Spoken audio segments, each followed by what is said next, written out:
My friends, I am in your debt. Think nothing of it. Your wounds are healing well, I trust. Some wounds do not heal.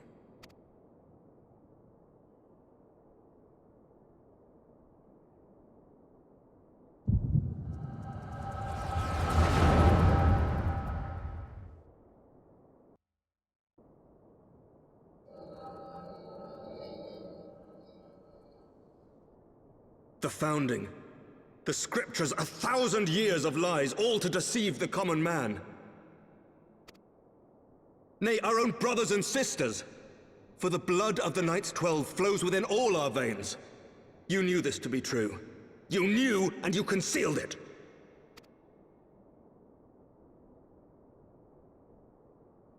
I should be interested to hear how you came by this knowledge. But yes, you have the right of it.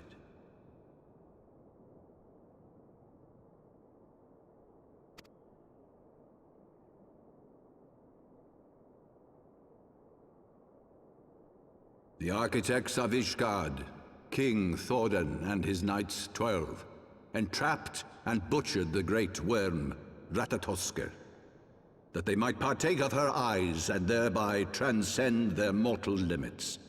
Upon learning of their treachery, Nidhogg was consumed with a murderous and justified rage. I dare say you know what followed. The great worm slew the king and half of his knights.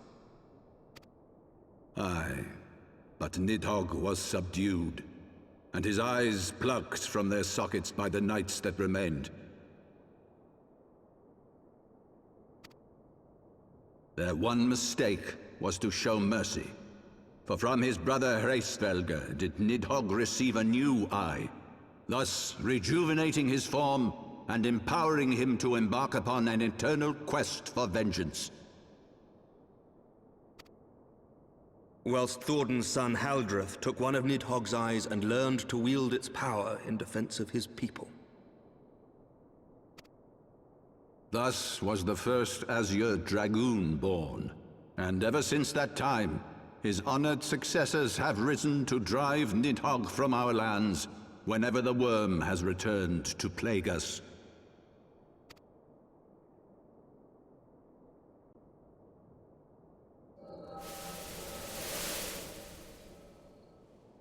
I ask you, my son, will you answer for my sins? Will your son and his son answer for me as well? What do you mean? If a man cannot atone for his sins in the course of his all-too fleeting life, must his progeny then be held to account? Must every subsequent generation be judged as well? Thordan's betrayal of Ratatoskr was an unconscionable, unforgivable sin. Should we then, as his descendants, meekly surrender ourselves to an eternity of punishment? Nay, say I. I would not see our children sacrificed in a vain attempt to appease an implacable foe.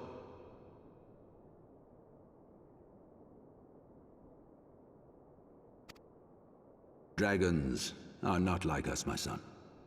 To they who live forever, the wrongs of antiquity are as those of yesterday. No reparations shall ever suffice. This fact alone should serve as ample justification for our actions. Yet some refuse to see it as such. For men like you, who yearn to commit themselves to a nobler cause, a more compelling narrative is required. This is your solution. This is how you protect our people. You have given us a lost cause, a death sentence. With your compelling narrative, you but doom our countrymen to give their lives for a lie. And they do so gladly. Highborn and lowborn alike are proud to serve, to fight and die for their country.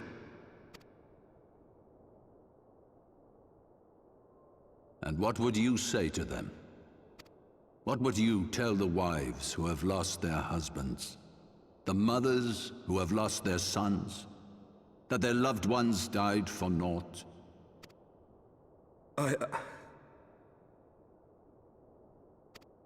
Over the course of 1,000 years, countless men have donned these robes, and every one of them came to accept the necessity of this solution. Once, I hoped you might come to accept it as well.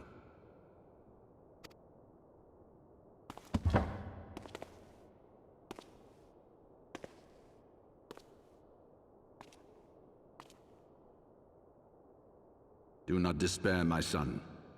Soon I shall free us from the sins of Antiquity, and bring about the change you so fervently desire.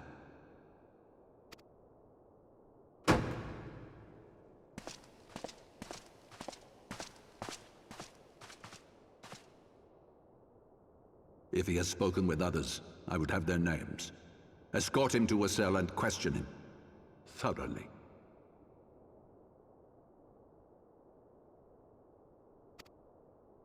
Your Eminence.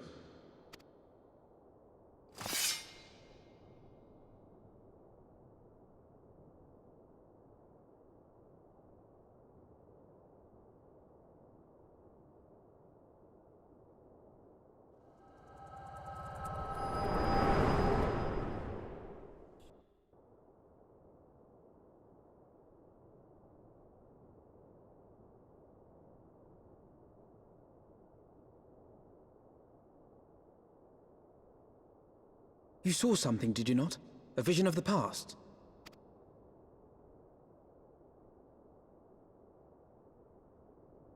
So this is the power of the Echo.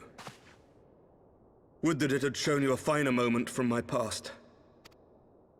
'Twas an exercise in futility, as you saw. Faced with the firmity of his conviction and his many ready rejoinders, my words deserted me. To be frank, I am A friend once impressed upon me the importance of differentiating between words, deeds, and beliefs.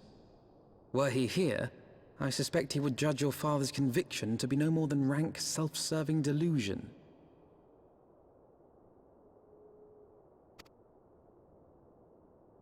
Even so, I cannot help but wonder what manner of change he intends to bring about.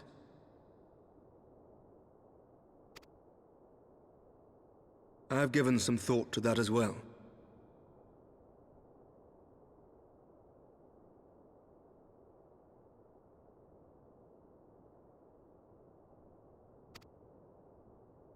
During the battle within the vault, the Heavensward demonstrated strange and unnatural abilities. Aye, the manner in which Sir Zephyrin struck down Lord Haurchefant was unlike anything I've ever seen before. The spectacle called to mind King Thordan and his Knights 12 as they are depicted in scripture, holy powers and all. Mere fabrications, which have become objects of faith, instilled with the belief of countless devoted souls. 7 hells! If Lady Iceheart can use her own body as a vessel for summoning, I see no reason why others could not. Are the Heavensward truly so reckless? Unbelievable!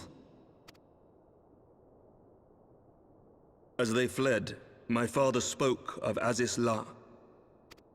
Though I know not what he intends, I fear no good shall come of it. His ambitions are too great, and his minions too powerful. We must find the Heavensward and stop my father before it is too late.